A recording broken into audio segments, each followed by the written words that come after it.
शिक्षा विभाग तक। भैया स्कूल में 12th क्लास के बच्चे हैं, 10th क्लास के बच्चे पढ़ रहे हैं, इनको आप physics chemistry biology, physics chemistry math दिलवा रहे हैं, कहते हैं विज्ञान वर्ग के बच्चे हैं। और विज्ञान वर्ग के बच्चों के पास स्कूल में क्या नहीं है? लैब ही नहीं है। लैब के नाम पर तमाशा बना दिया है। एक इतना बड़ा सा 12 बाय 12 का कमरा बना देंगे। फिजिक्स की छोड़ दो, लैब केमिस्ट्री की लैब छोड़ दो, बायो के भी जानवर नहीं है या कुछ और भी नहीं है कि दिखा दे, कंकाल तंत्री दिखा दें कि हमारी हड्डियां कैसे होती हैं, किस तरीके से होती हैं। खाक बनेंगे बच्चे डॉक्टर। बच्चों के ऊपर कितना प्रेशर होगा, हद से ज्यादा। भैया हमें नीट की तैयारी करनी है, तो बताओ लैब ही खत्म है। लैब बना भी दिए, सामान ही नहीं है। चलो ठीक है, दिखाने के लिए सामान भी लगा दिए, लैब में ताला लगा दिए, लेकर कब जाते हैं? महीना में एक बार। और कुछ तो इतने नालायक हैं, इतने नालायक स्कूल वाले हैं, लास्ट में ले जाते हैं जी, प्रैक्टिकल के लास्ट में फाइल छपवाते हैं। 200 300 रुपया लेते हैं। बच्चों के घर पे पेड़ पर पैसा आ रहा है क्या? किस बात के पैसे? आप उनसे प्रायोगिक फीस भी लेते हो, प्रैक्टिकल की फीस भी लेते हो, 300 400 500 जो भी आप लिखते हो लेते हो। तो सामान नहीं है लैब में, वो पूरा का पूरा एपरेटस वगैरह कुछ ही नहीं है। आप कहते हो कि पेपर वाले दिन लैब ले जाएंगे, लैब दिखा देंगे। लैब दिखाने के बाद बच्चा क्या ही समझेगा, बच्चे को तो पूरे के पूरे नंबर चाहिए।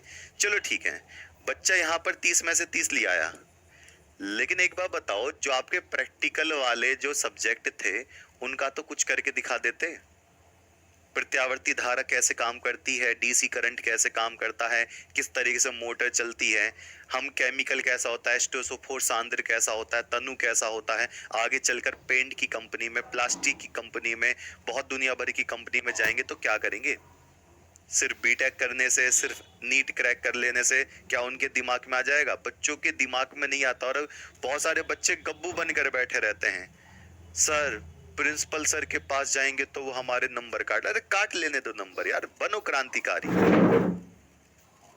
मेरे नंबर भी काटने की धमकी दी थी कि तुझे फेल कर देंगे प्रैक्टिकल में, अगर हिम्मत है काट लो। ये होना चाहिए। वहां जाकर कहो तो जी फीस किस बात की ले रहे हो, हमें लैब में ले जाओ ना, हफ्ते में 2 दिन लैब ले जाकर पढ़ाओ, तभी आता है केमिस्ट्री फिजिक्स साइंस। अब तो टाइम भी कम है।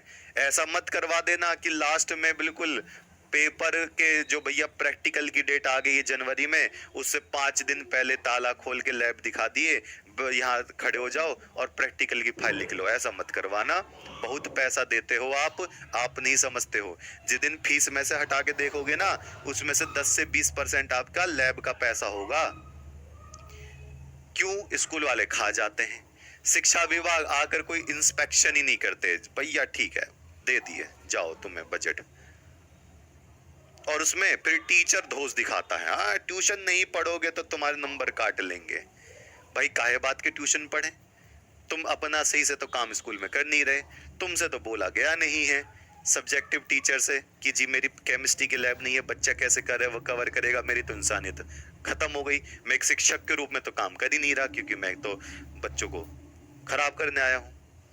पहुंचाइए इस बात को और अपनी आवाज उठाइए, जाओ प्रिंसिपल ऑफिस, लिखो, ईमेल करो, डिजिटल दुनिया है। करो शिक्षा विभाग को, माध्यमिक शिक्षा परिषद को, अपने बिहार बोर्ड BSEB को कि जी हमारे स्कूल में लैब नहीं है, फीस इतनी काहे ले रहे हो। ठीक है, अधिकार के लिए लड़ो। अभी नहीं क्रांतिकारी बनोगे तो बाद में सवाल पूछने के लिए बहुत बार सोचोगे। ठीक, चलिए तो आज तो इतना है। और मुझे कमेंट करके जरूर बताना कि किस किस के स्कूल में, कौन से एरिया में